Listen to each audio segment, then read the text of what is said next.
Hello, this is Renuka. Welcome back to our chemistry hub. इस video में हम लोग एटम के स्ट्रक्चर को लेकर बात करेंगे। तो जब इलेक्ट्रॉन और प्रोटॉन का डिस्कवरी हो चुका था, इलेक्ट्रॉन और प्रोटॉन के प्रॉपर्टीज़ को लेकर रिसर्च भी ख़त्म हो चुका था, उसके बाद साइंटिस्ट के दिमाग में एक बात आ रहा था कि इलेक्ट्रॉन और प्रोटॉन का एटम के अंदर अरेंजमेंट कैसा होता होगा, एटम का स्ट्रक्चर कैसा होता होगा।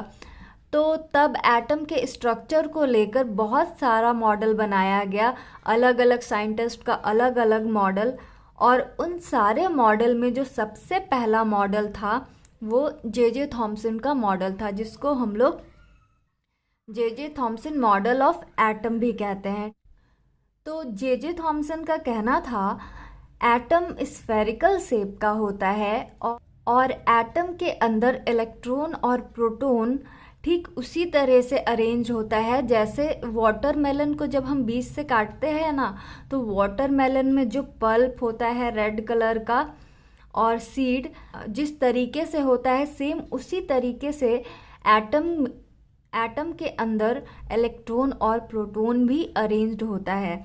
तो जे थॉमसन का कहना था जब हम लोग वाटरमेलन को बीच से काटते हैं तो जो रेड पल्प होता है वाटरमेलन के अंदर, जो पूरे जगह पे फैला होता है, सेम उसी तरीके से एटम के अंदर प्रोटॉन भी फैला होता है।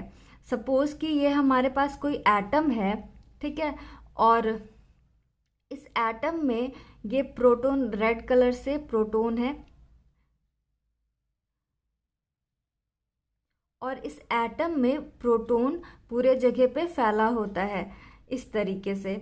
और जैसे रेड पल्प के बीच बीच में ब्लैक कलर का सीड होता है वाटरमेलन में, उसी तरीके से एटम के अंदर जो प्रोटॉन फैला होता है पूरे जगह पे, उसके बीच बीच में इलेक्ट्रॉन होता है, इलेक्ट्रॉन एम्बेडेड होता है इस तरीके से। जैसे ये प्रोटॉन पूरे जगह पे फैला हुआ है और उसके बीच बीच में इलेक्ट्रॉन एम्बेडेड है। तो जे थॉमसन अपने मॉडल को वाटरमेलन के साथ कंपेयर कर रहे थे, इसलिए जे थॉमसन के मॉडल को वाटरमेलन मॉडल भी कहा गया और इसको हम लोग प्लम पुडिंग मॉडल भी कहते हैं। तो जो पुडिंग होता है ना, पुडिंग का जो सरफेस होता है वाइट कलर का, उसको प्रोटॉन बोला गया और पुडिंग के ऊपर जो भी ड्राई फ्रूट्स होता है उसको इलेक्ट्रॉन बोला गया। तो इसलिए जे थॉमसन के मॉडल को हम लोग वाटरमेलन मॉडल भी बोलते हैं और प्लम पुडिंग मॉडल भी बोलते हैं। तो बाद में जाकर जो जितना भी मॉडल आया था एटम को लेकर, जितने भी साइंटिस्ट का मॉडल आया था, सबको रिजेक्ट कर दिया गया था, सबको डिस्कार्ड कर दिया गया था। और जे थॉमसन का जो ये मॉडल है जिसको हम लोग वाटरमेलन मॉडल कह रहे हैं, इसको भी रिजेक्ट कर दिया गया था और इसको रिजेक्ट करने वाले थे रदरफोर्ड।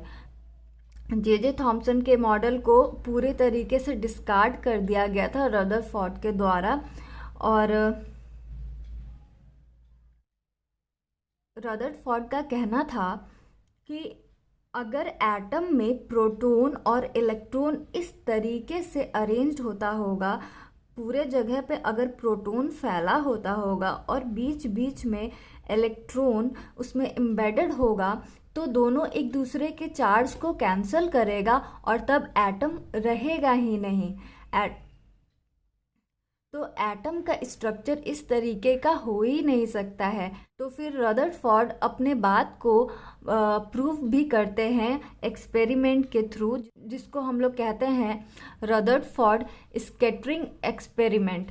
तो रदरफोर्ड स्कैटरिंग एक्सपेरिमेंट के हेल्प से हम लोगों को पता चलता है जे थॉमसन का जो ये एटम, जे थॉमसन का ये जो मॉडल है वो गलत है। तो उसके बाद जे थॉमसन के मॉडल को भी डिस्कार्ड कर दिया जाता है।